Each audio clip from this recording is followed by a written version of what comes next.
This school in Cameroon has extremely dilapidated and hazardous classrooms. No running water or electricity, and only a single toilet shared by over 3,000 kids and staff daily. And what's even worse is despite the school's mission to empower young girls and provide them a safe haven from domestic abuse and other challenging conditions, many children cannot enroll because of overcrowding and deteriorating conditions.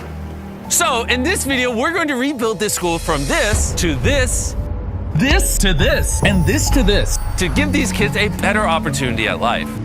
We started out by sending Dan and Darren there a few months ago to see how we could help.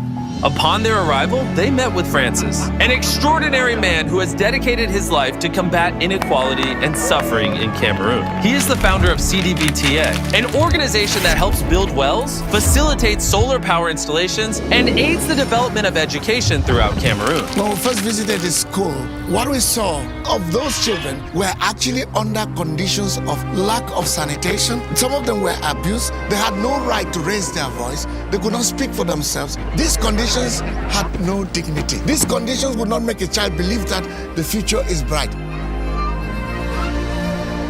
The kids that are in the school are sitting in classrooms that are literally made out of scrap wood.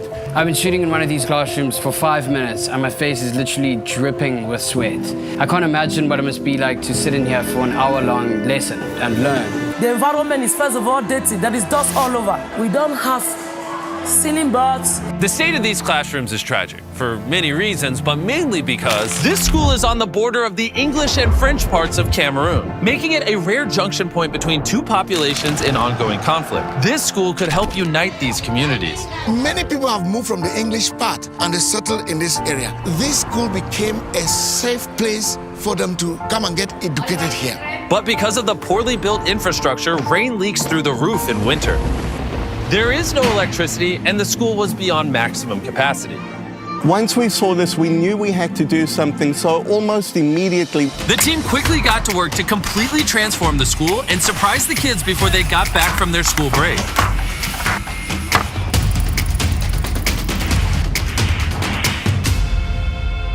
And before the kids returned from their holidays, Darren and Dan went to visit their brand new classrooms. Darren and I looked at the new structures which have airflow, they have lights, they have electricity. let there be light. I can't wait to see the look on the kids' faces, the teachers' faces when they get to see the new classrooms, also the new bathrooms. The school is going to transform thousands and thousands of lives in the future. The next day, it was finally time to surprise the kids. There's a whole bunch of people outside the school. This is really exciting. The school was the busiest it had ever been, with kids beyond excited to get a glimpse of the brand new classrooms. I just got out of the car. There's a whole bunch of people over here to welcome me. This is a little bit crazy. The headmaster then returned to the new classrooms, where he would officially cut the ribbon and declare the new school open.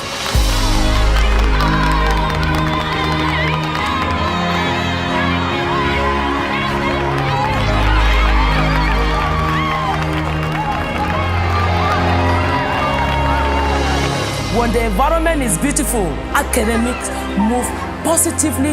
Just the happiness motivates them psychologically to study and study well.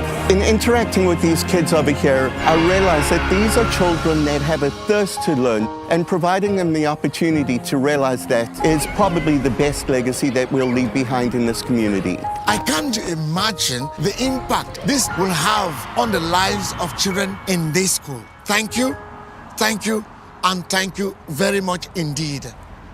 Before I show you an unexpected surprise the community had for Darren, I want to tell you about the amazing sponsor of this video, Lectric e-bikes. They're back on board and supporting our mission with their affordable, eco-friendly, and fun-to-ride bikes. Time and time again, they have shown their dedication to a global impact by helping us rebuild an orphanage, donating thousands of shoes to kids in South Africa, and distributing millions of clothes worldwide. Additionally, they helped us power an island in Colombia, a children's sanctuary in Zambia, and give away hundreds of electric bikes all across the globe. And now, for the 8th time this year, they stepped up and helped us build this school in Cameroon. So I just want to give a heartfelt thank you to Lectric e-bikes for their continuous support. Let's get back to the video. Now it is time for Darren's surprise. Okay, this is what So the village leaders took him to a ceremonial hut and dressed him up in local attire. Thank you, guys. He then took part in a traditional Cameroonian induction as a village elder. What? Forefathers. Okay. Pull it now. Pull it, yes. I've just been honored as a chief in the village. Now that Darren had finally become a chief, it was time to say goodbye to Cameroon and these kids. We can't wait to come back soon to visit. By watching this video, you helped us generate some ad revenue so we could continue to do philanthropic projects all around the world. And you've told the YouTube algorithm you liked the video, so they'll recommend it to more people. And for that, we are very grateful. And if you want to continue to support Francis in the many communities he helps throughout Cameroon, you can donate directly to his charity using the donate button or the link in the description. All the proceeds will go to Francis and CDVTA so they can continue to help build a better future for these children. Thank you so much for watching and subscribe.